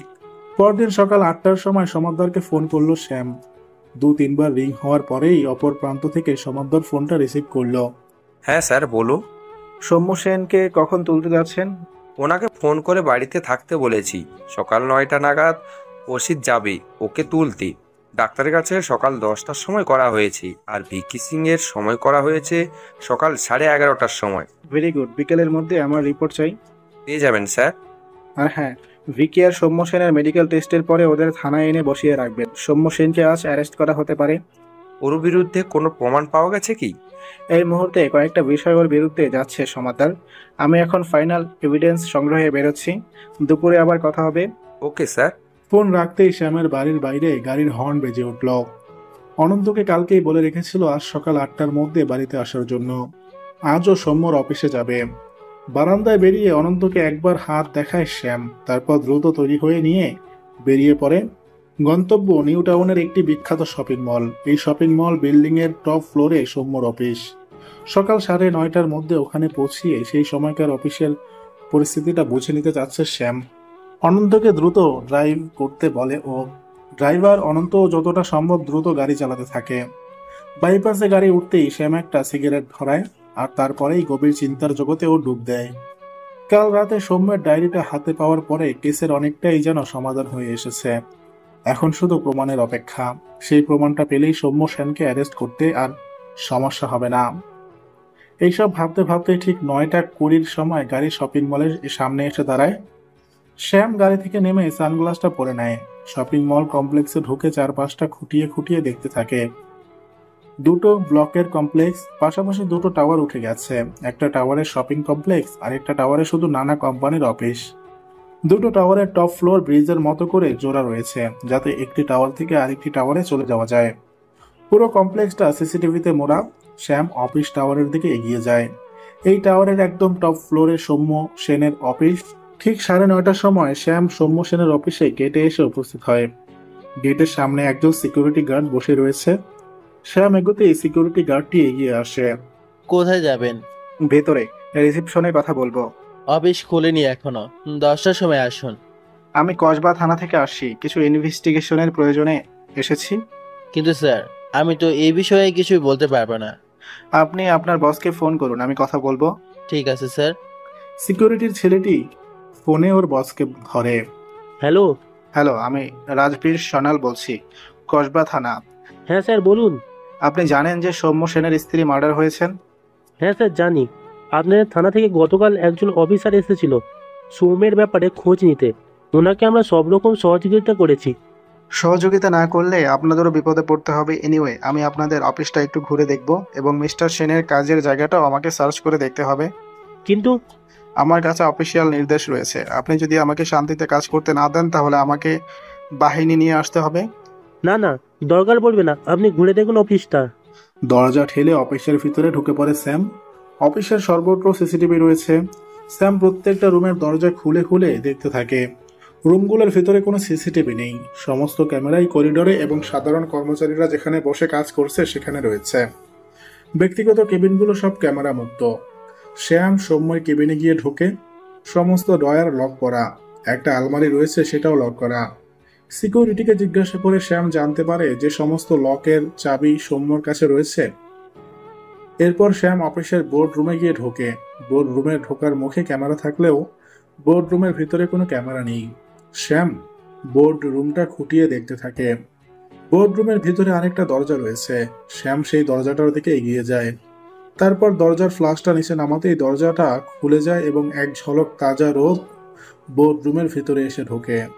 শ্যাম দরজা খুলে বাইরে বেরিয়ে আসে। বাইরে বেরোতেই মাথার উপরে খোলা আকাশ দেখতে পায় শ্যাম।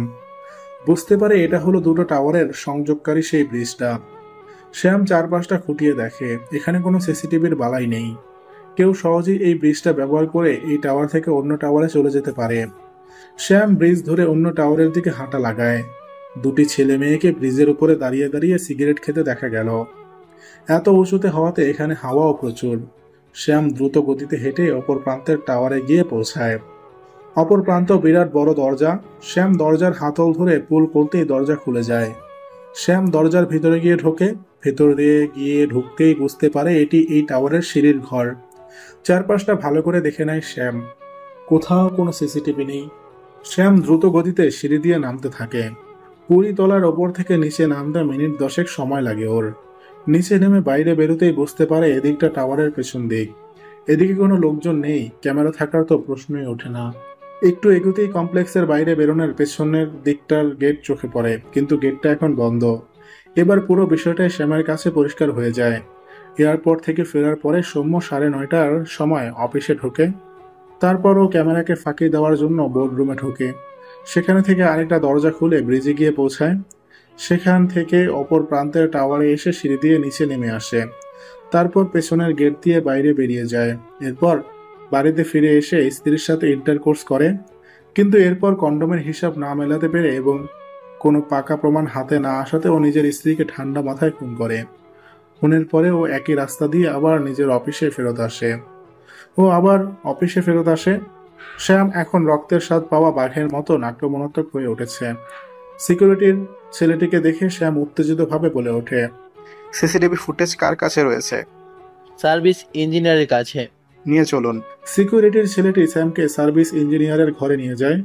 সার্ভিস ইঞ্জিনিয়ার তখন সদ্য অফিসে এসেছে। বোতল খুলে তখনও জল খাচ্ছে।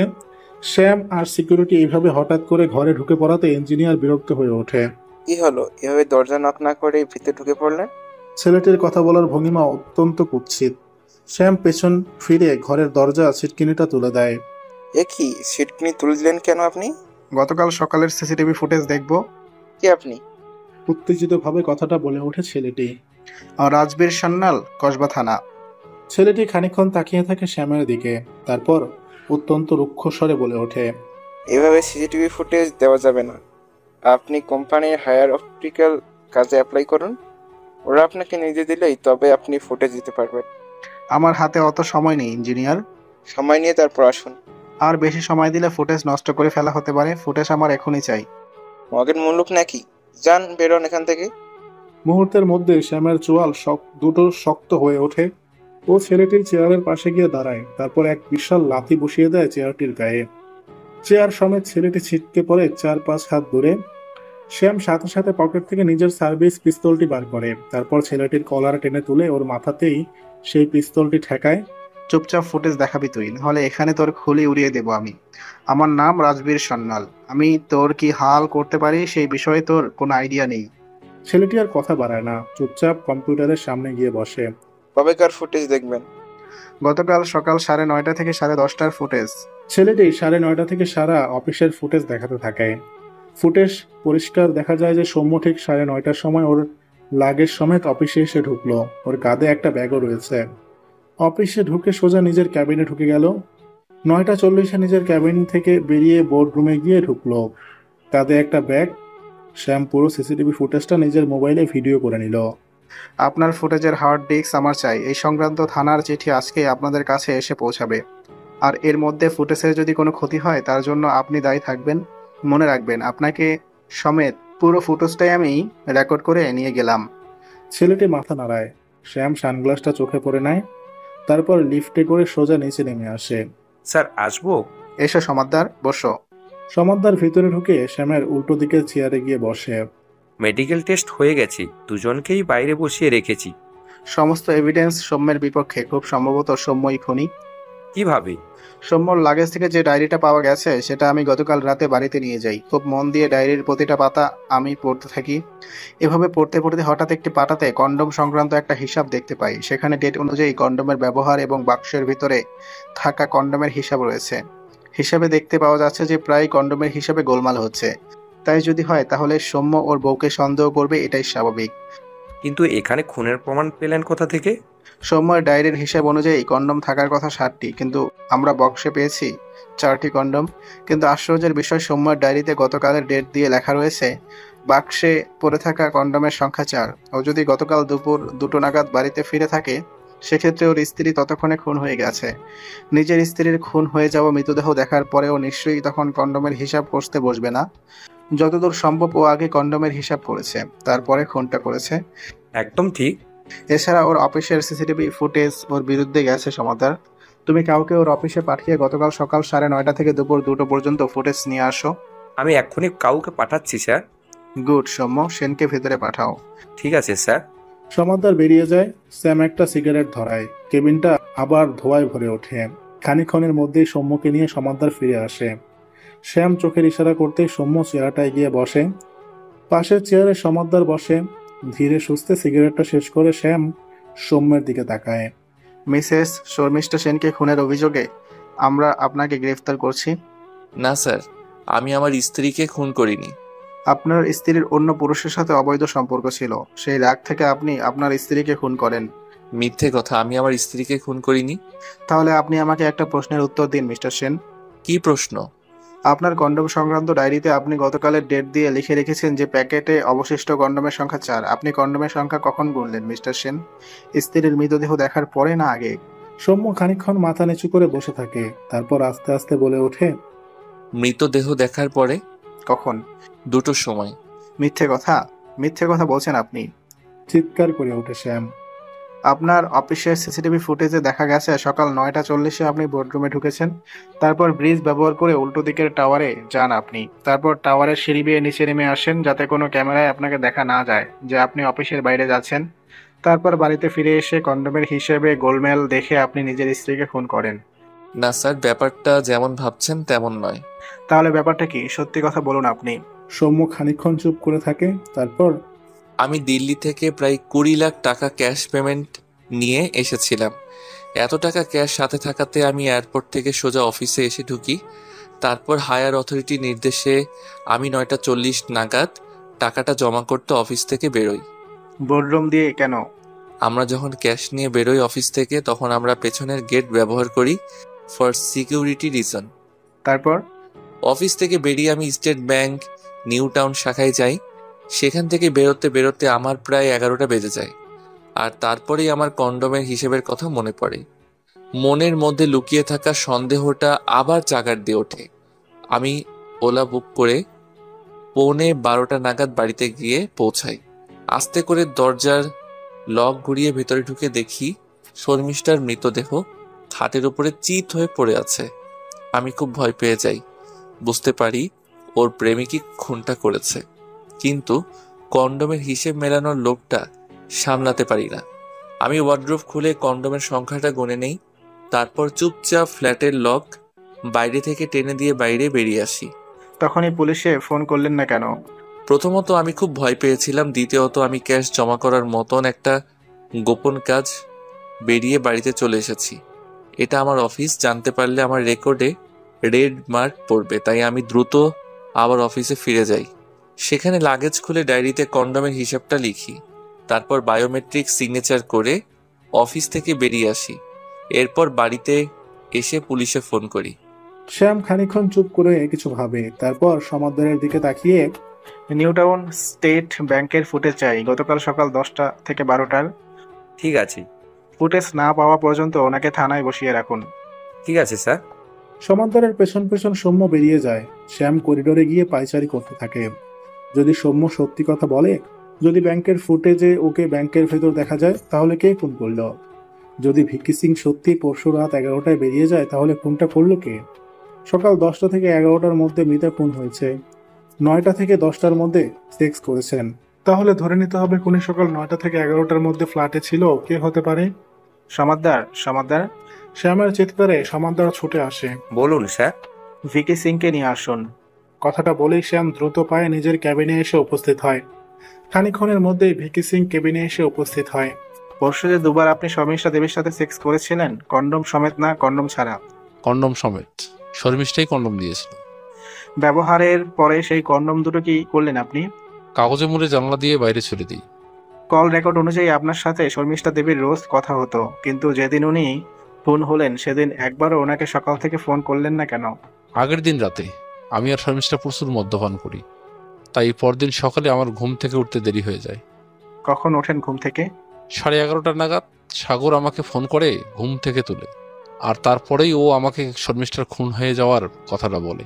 কি কটার সময় সাগর আপনাকে শর্মিষ্ঠার মৃত্যুর খবর দেয়? 11:30 হবে। শ্যাম গভীর দৃষ্টিতে ভিকির দিকে তাকিয়ে থাকে। ঠিক সেই সময় সমাদার এসে ঘরে ঢোকে। স্যার, একটা গুড নিউজ আছে। কি? কাজের মেয়েটি অ্যারেস্ট হয়েছে, সোনার গয়না সব উদ্ধার হয়েছে। কোথায় ছিল এতদিন? গোবিন্দপুর বস্তিতে ওর প্রেমিকের বাড়িতে গা ঢাকা দিয়েছিল এতদিন। আজ সকালেই ইনফরমারের কাছ থেকে খবর পেয়ে অসিত মাল ওকে অ্যারেস্ট করে নিয়ে আসি। কোথায় এখন মেয়েটি? লকআপে ঢুকিয়ে দিয়েছি। নিয়ে আসো জলদি, আর একে নিয়ে যাও। Okay sir. ভিকিকে নিয়ে সমাদার বেরিয়ে যায়। খানিকক্ষণের মধ্যেই কাজের মেয়েটিকে নিয়ে এসে উপস্থিত হয়। আমি খুন করিনি স্যার, দিব্যি বলছি। খুন করিসনি তো কি করেছিস? মেয়েটি ভয়ে চোটে কাঁদতে শুরু করে দেয়। সমাদার মেয়েটির উপর চিৎকার করে ওঠে। বেশ খানিকক্ষণ পরে মেয়েটি মুখ খুলে। বৌদি আমার কাছে বাড়ির একটা ডুপ্লিকেট চাবি দিয়ে রেখেছিল। আমি আমার সময় মতন এসে ঘরের কাজ করে দিয়ে চলে যেতাম। সেদিন কি? সেদিন অনেকবার বেল মারলাম, বৌদি দরজা খুললো না কিছুতেই। আমি যখন ডুপ্লিকেট চাবি দিয়ে দরজা খুলে ভিতরে ঢুকলাম, শোয়ার ঘরে ঢুকে দেখি বৌদি চিত হয়ে মরে পড়ে আছে। আমি খুব ভয় পেয়ে গেলাম, কিন্তু বৌদির গায়ের গয়নাগুলো দেখে লোভ সামলাতে পারলাম না। আমি সব গয়না খুলে নিয়ে দরজা টেনে বেরিয়ে পড়লাম। কটার সময়? 11টা 11:30 হবে। তুমি জানতে না যে পালালে তোমাকেই সন্দেহ করা হবে? জানতাম, কিন্তু আমি সিঁড়ি দিয়ে নামার সময় আমি 3 তলার সাগরদার মুখোমুখি হয়ে যাই। তখন আমার মনে হয় পুলিশ যখন আসবে তখন তো সাগরদা পুলিশকে বলে দিবে যে আমি ফ্ল্যাটে কাজে এসেছিলাম। তখন তো সব দোষ আমার ঘাড়ে এসে পড়বে। সেই ভয়ে আমি পালাই। ঠিক আছে, তুমি যাও। মেয়েটি চোখের জল মুছতে মুছতে উঠে বেরিয়ে চলে গেল। সমাদার মেয়েটিকে লকআপে ঢুকিয়ে আবার ফেরত এলো। বসো সমাদার, কন্ডোমের ফ্লুইডের রিপোর্ট কখন আসবে? আজ সন্ধ্যায়। আরেকজনের মেডিকেল করাতে হবে আপনাকে। কার স্যার? 3 তলার সাগরের। সমাদার অবাক হয়ে শ্যামের দিকে তাকিয়ে থাকে। তারপর, ওর বিরুদ্ধে কি এভিডেন্স আছে স্যার? সেটা আমি সন্ধ্যায় মেডিকেল রিপোর্ট হাতে পাওয়ার পরেই বলবো। তুমি এখন যাও, ঘাড় ধরে ছেলেটাকে এখানে তুলে নিয়ে আসো। এরপর বেশ খানিকক্ষণ ধরে ওকে জেরা করে ওকে হাসপাতালে নিয়ে যাও। তারপর ফেরত এসে ছেলেটাকে থানায় বসিয়ে রাখো। সন্ধ্যার মধ্যে আমার সবার মেডিকেল রিপোর্ট চাই। আর হ্যাঁ, সৌম্য, কাজের মেয়েটি, ভিকি আর সাগর সবাইকে আলাদা আলাদা রাখবে। কেউ যেন কারোর সাথে কোনো কথা বলতে না পারে। ঠিক আছে স্যার। আমি এখন বেরোলাম সমাদার, বাড়িতে গিয়ে একটু ঘুমাবো। 2 রাতের আমি ঘুমাতে পারিনি। সমাদার হাসে। ও জানে শ্যাম যখন বাড়িতে ঘুমোতে যায় তখনও তদন্তের সমাধান করে তবেই ঘুমোতে যায়। শ্যাম হালকা চালে থানা থেকে বেরিয়ে গাড়িতে উঠে বসে। ড্রাইভার অনন্ত শ্যামের দিকে তাকিয়ে হালকা হেসে গাড়ি স্টার্ট দিয়ে দেয়। সন্ধ্যে 7টার সময় শ্যাম থানায় ফিরে। কেবিনের দরজা ঠেলে নিজের কেবিনে ঢুকতেই সমাদদার এসে উপস্থিত হয়। হাতে 3টে মুখ বন্ধ খাম। শ্যাম খাম 3টে হাতে নিয়ে একে একে রিপোর্টগুলো বার করে। রিপোর্টগুলো পড়ে শ্যামের মুখে হাসি ফুটে ওঠে। তারপর, 4 জনকেই কেবিনে নিয়ে এসো। ঠিক আছে স্যার। হাসি হাসি মুখে সমাদদার বেরিয়ে যায়। খানিক পরে একে 4 জন কেবিনে ঢোকে। সৌম্য, ভিকি, কাজের মেয়েটি এবং সাগর। শ্যাম চোখের ইশারা করতে ওরা চেয়ারে বসে পড়ে। সমাদদার ওদের পেছনে হাসি মুখে দাঁড়িয়ে থাকে। শ্যাম ওদের প্রত্যেককেই ভালোভাবে একবার দেখে নেয়। তারপর, গতকাল সকালে 10টা থেকে 11টার মধ্যে মিসেস শর্মিষ্ঠা সেন খুন হন, আর খুনি আপনাদের 4 জনের মধ্যেই একজন। শ্যাম সবার চোখে চোখ রাখে একবার করে। সবাই নিরুত্তম মুখে শ্যামের দিকে তাকিয়ে থাকে। কেবলমাত্র কাজের মেয়েটির চোখে মুখে একটু চাঞ্চল্য লক্ষ্য করা যায়। আপনাদের মধ্যে যে খুনি, সে কি নিজেই নিজের অপরাধ স্বীকার করে নেবেন, নাকি আমাকেই স্বীকারোক্তি আদায় করে নিতে হবে? সবাই নিশ্চুপ। শ্যাম আবার শুরু করে। শর্মিষ্ঠা দেবীর এবং সৌম্যবাবুর বিয়ে হয়েছে প্রায় 6 বছর আগে। সৌম্যবাবু এবং তার পরিবার অসম্ভব রক্ষণশীল মানসিকতার। শর্মিষ্ঠা দেবী গ্রামের মেয়ে হলেও নিজের জীবনটাকে উনি খোলামেলাভাবে উপভোগ করতে চান, কিন্তু সেটা না করতে পেরে রক্ষণশীল ও গোড়া সৌম্য বাবুর সাথে দাম্পত্যে উনি হাঁফিয়ে ওঠেন। অবশেষে নিজের এই জীবন থেকে মুক্তির জন্য উনি ধীরে ধীরে বিভিন্ন জায়গায় বিভিন্ন পুরুষের সাথে সম্পর্কে জড়িয়ে পড়েন। এভাবেই একদিন সাগর বাবুর বাড়ির অনুষ্ঠানে ভিকি সিং এর সাথে ওনার সম্পর্ক তৈরি হয়। ওনারা অবাধ মেলামেশা করতে থাকেন। সৌম্যবাবু যখনই কোনো অফিসিয়াল ট্যুরে যেতেন, ভিকি শর্মিষ্ঠার ফ্ল্যাটে এসে উপস্থিত হতো। ফ্ল্যাটে আসার সময় উনি সাগর বাবুর ফ্ল্যাটে যাচ্ছেন বলে বাড়ির ভেতরে ঢুকতেন। যেদিন শর্মিষ্ঠা দেবী খুন হলেন তার আগের দিন বিকেলে শর্মিষ্ঠা দেবীর ডাকে উনি একইভাবে ফ্ল্যাটে এসে উপস্থিত হন। স্বামীর অনুপস্থিতিতে শর্মিষ্ঠা দেবীও রক্ষণশীল সাজগোজ ছেড়ে খোলামেলা পোশাক পরে প্রেমিকের জন্য অপেক্ষা করতে থাকেন। ভিকি আসার পরে দুজনে মিলে মদ্যপান করেন এবং উদ্দাম শরীরী খেলায় মেতে ওঠেন। ওদের মিলনের সময় শর্মিষ্ঠা দেবী নিজেই সৌম্যের কন্ডোমের প্যাকেট থেকে দুখানি কন্ডোম ভিকিকে ব্যবহার করতে দেন। ব্যবহারের পরে ভিকি কন্ডোম দুটি রাস্তায় ফেলে দেন। রাত্রে 11টা নাগাদ ভিকি চলে যাওয়ার পরে শর্মিষ্ঠা দেবী আবার রক্ষণশীল তাঁতের শাড়ি মোড়কে ঢুকে যান। কথাগুলো বলে ভিকি সিং এর দিকে তাকায়। কি ভিকি সিং, ঠিক বলছি তো? ভিকি মাথা নাড়িয়ে সম্মতি দেয়। শ্যাম আবার শুরু করে। বাড়ির ভেতরে যখনই কারোর সাথে যৌন মিলনে লিপ্ত হতেন শর্মিষ্ঠা দেবী, প্রতিবারই সৌম্যের কন্ডোমের বাক্স থেকে উনি প্রেমিককে কন্ডোম বার করে দিতেন। এর ফলে কন্ডোমের হিসাব একটা গোলমাল হয়। সৌম্য যার ফলে নিজের স্ত্রীকে সন্দেহ করতে শুরু করে এবং একটি ডায়েরিতে কন্ডোমের হিসাব লিখে রাখতেও শুরু করে। গতকাল সকালে শর্মিষ্ঠা দেবীর ফ্ল্যাটে আরেকজন প্রেমিক আসেন। শর্মিষ্ঠা দেবী তার সাথেও যৌনতায় মেতে ওঠেন, কিন্তু সেই প্রেমিকটি একটি ভুল করে বসেন। ব্যবহারের পরে উনি কন্ডোমটি বাথরুমের ডাস্টবিনে ফেলেন। এরপর কোনো একটি ভীষণ কারণে প্রেমিকটি শর্মিষ্ঠা দেবীকে বালিশ চাপা দিয়ে খুন করেন এবং বাইরের দরজার লক টেনে দিয়ে চলে যান। ইতিমধ্যেই কাজের মেয়েটি রোজকার কাজ করতে ফ্ল্যাটে এসে উপস্থিত হয়, কিন্তু কারোর কোনো সারা শব্দ না পেয়ে ও ওর কাছে থাকা ফ্ল্যাটের ডুপ্লিকেট চাবি দিয়ে দরজা খুলে ফ্ল্যাটে ঢুকে। এরপর বেডরুমে ঢুকে শর্মিষ্ঠা দেবীর মৃতদেহ দেখতে পায়। গয়নার ওপরে কাজের মেয়েটির বরাবর লোভ ছিল। ও চুপচাপ মৃতদেহের শরীর থেকে গয়না খুলে নিয়ে ফ্ল্যাট থেকে বেরিয়ে আসে। ফ্ল্যাট থেকে বেরোনোর সময় ওর সাথে সাগর বাবুর মুখোমুখি হয়ে যায়। এরপর কাজের মেয়েটি ভয় পেয়ে গয়না নিয়ে চম্পট দেয়। কথাগুলো বলে শ্যাম তাকায় কাজের মেয়েটির দিকে। মেয়েটি ওর মাথা নিচু করে নেয়। শ্যাম আরো বলতে থাকে। এদিকে দিল্লির কাজ মিটিয়ে সৌম্যবাবু গতকাল সকালেই ফিরে আসেন। ওনার কাছে প্রচুর ক্যাশ পেমেন্ট ছিল। অফিসে ঢোকার পরে সেই ক্যাশ পেমেন্ট ব্যাংকে জমা করার জন্য উনি পেছনের সিঁড়ি দিয়ে অফিস থেকে বেরোন। ক্যাশ জমা করার পরে উনি ওনার স্ত্রীকে হাতে নাতে ধরার জন্য ওলা বুক করে নিজের ফ্ল্যাটে এসে পৌঁছান। ফ্ল্যাটে ঢুকে তিনি ওনার স্ত্রীর মৃতদেহ দেখে চমকে ওঠেন। যেহেতু উনি অফিসের কাজে বেরিয়ে এখানে এসেছিলেন, তাই তখন আর উনি পুলিশে ফোন করেন না। উনি চুপচাপ ফ্ল্যাট থেকে অফিসে ফিরে যান। এরপর দুপুর 1টা নাগাদ উনি বায়োমেট্রিক ডিপার্চার করে বাড়িতে ফেরেন এবং পুলিশে খবর দেন। কথাগুলো বলে শ্যাম সৌম্যর দিকে একবার তাকায়। তারপর, এবার আমার কাজ হলো যে প্রেমিকটি সকালবেলা শর্মিষ্ঠা দেবীর ফ্ল্যাটে গিয়ে ওনাকে খুন করেছে তাকে গ্রেফতার করা। কথা শুনেই উপস্থিত সবাই সোজা হয়ে বসে। শ্যাম সাগরের দিকে কঠিনভাবে তাকায়। বলুন সাগর বাবু, কেন খুন করলেন শর্মিষ্ঠা দেবীকে? সাগর চমকে ওঠে। আমি খুন করিনি। আপনি খুন না করলে আপনি জানলেন কিভাবে যে শর্মিষ্ঠা দেবী খুন হয়েছে? আমি জানতাম না, পুলিশ আসার পরে আমি জানতে পারি। মিথ্যে কথা। আপনি সকাল 11:30টার সময় আপনার বন্ধু ভিকি সিংকে ফোন করে শর্মিষ্ঠা দেবীর খুনের সংবাদ জানান। শুধু তাই নয়, আপনি ওকে কলকাতা ছেড়ে পালানোর পরামর্শও দেন। মিথ্যে কথা। মোবাইলের কল লিস্ট প্রমাণ যে সকাল 11:30টার সময় আপনি ভিকি সিংকে ফোন করেছিলেন। হ্যাঁ, ফোন করেছিলাম, কিন্তু শর্মিষ্ঠার খুন হয়ে যাওয়ার কথা আমি বলিনি। আপনি অযথা মিথ্যে বলছেন সাগর। ভিকির মোবাইলটি আমরা বাজেয়াপ্ত করেছি। আপনার হয়তো জানা নেই যে ওর মোবাইলে সমস্ত কথাবার্তা নিজে থেকে রেকর্ড হয়ে যায়।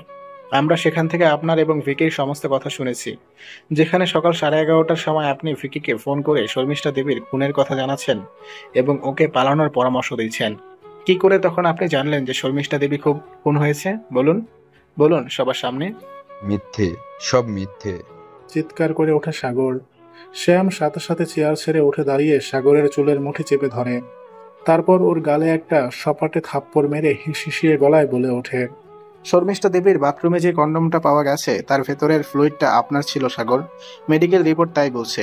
সেই কন্ডোমটা শর্মিষ্ঠা দেবীর শরীরেও প্রবেশ করানো হয়েছিল। শর্মিষ্ঠা দেবীর দেহরস্য সেই কন্ডোমের গায়ে পাওয়া গেছে। এর থেকে এটাই প্রমাণিত হয় যে আপনি এবং শর্মিষ্ঠা দেবী সেদিন যৌন সঙ্গম করেছিলেন এবং তারপরেই আপনি ওকে খুন করেন। আপনি ধরা পড়ে গেছেন সাগর। নিজেকে এরপর যত লুকানোর চেষ্টা করবেন আপনি ততই নিজের জালে নিজে জড়াবেন। বলুন আপনি কেন খুন করলেন, বলুন। প্রবল চাপের মুখে সাগর টেবিলের উপরে ঝুঁকে পড়ে। ওর মুখটা ধীরে ধীরে কঠিন হয়ে ওঠে। এক অদ্ভুত জিজ্ঞাসা ওর চোখে মুখে এসে জমা হয়। তারপর ধীরে ধীরে সব কথা বলতে থাকে। শর্মিষ্ঠা একজন চরিত্রহীন মহিলা ছিল। বহু পুরুষের সাথে বিভিন্ন সময় ওর সম্পর্ক ছিল। এমনকি আমার বন্ধু ভিকিকেও ও নিজের জালে ফাঁসিয়ে নিয়েছিল। ভিকির সাথে ওর সম্পর্ক তৈরি হওয়ার পরেই আমার মধ্যে ওর শারীরিকভাবে পাওয়ার একটা চাহিদা তৈরি হয়। আমিও তখন ওর পিছনে সময় দিতে শুরু করি। এরপর ভিকির পাশাপাশি ও আমার সাথেও শারীরিক সম্পর্কে জড়িয়ে পড়ে। আমি প্রাণ ভরে ওর শরীরের স্বাদ নিতে থাকি।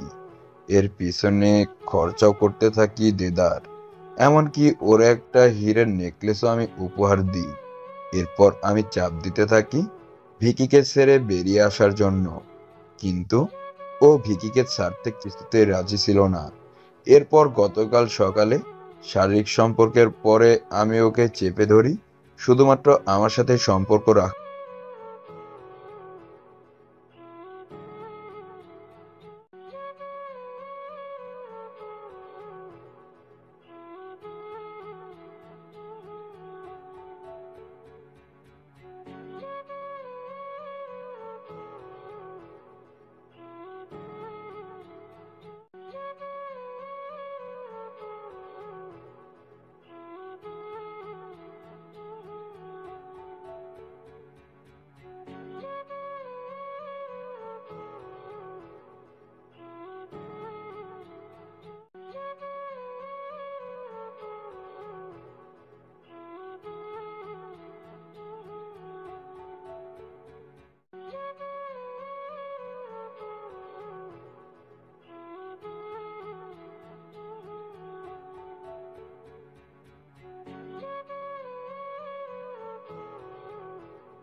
শ্রেয়, কারোর প্রেমিকা যদি সম্পর্ক থেকে সরে যেতে চায় তাকে খুন করা আর 5টা খুনের মতোই ঘৃণ্য একটা খুন। এক্ষেত্রে খুনি কোনো রকম সহানুভূতি পাওয়ার যোগ্য নয়। কথাগুলো বলে শ্যাম পকেট থেকে একটা সিগারেট বার করে ধরালো। তারপর সিগারেটের ধোঁয়া উপরে ফ্যানের দিকে ছেড়ে বলে উঠল, মিসেস শর্মিষ্ঠা সেনকে খুনের অভিযোগে আমি সাগর দাসকে গ্রেপ্তার করলাম, আর মৃতদেহের গায়ের গয়না চুরির অভিযোগে কাজের মেয়ে কমলা কুইলাকেও গ্রেফতার করলাম। কথাগুলো বলেই শ্যাম কেবিন ছেড়ে বেরিয়ে আসে। বেরোনোর সময় সমাদদার একটা সেলুট করে শ্যামকে। গাড়িতে ড্রাইভার অনন্ত অনেকক্ষণ ধরেই অপেক্ষা করছিল। শ্যাম গাড়ির পেছনের সিটে উঠে বসেই শ্রেয়ার নম্বরটা ডায়াল করে। 2বার রিং বাজার পরেই শ্রেয়া অপর প্রান্ত থেকে ফোন তোলে। হ্যালো, রেডি হয়ে নাও। হব না কেন? 2 দিন পরে আমাকে ফোন করার সময় হলো? শ্যাম হাসে। পুলিশ অফিসারের গার্লফ্রেন্ড তুমি, এইটুকু অপেক্ষা তো করতেই হবে। শ্রেয়াও হাসে। সেই জন্যই তো এখন ফোনটা ধরলাম। বলো কোথায় যাবে? অনেকদিন গান শুনি না, আজ একটু গান শুনতে যাব। সামপ্লেস এলস। একদম, আধ ঘন্টার মধ্যে পৌঁছাচ্ছি। এসো, আমি অপেক্ষা করছি। শ্যাম ফোনটা কেটে দেয়। গাড়ি ততক্ষণে বাইপাসে উঠে পড়েছে। ঠান্ডা হাওয়ায় শ্যামের চুল বাতাসে উঠতে থাকে। হাত দিয়ে নিজের চুলটা ঠিক করে নেয় শ্যাম। তারপর মৃদু হেসে অশ্রুতে নিজের মনেই বলে ওঠে, কন্ডম। সমাপ্ত। গল্পটা এখানেই শেষ করছি। কেমন লেগেছে আপনাদের জানাতে ভুলবেন না। সবাই ভালো থাকুন।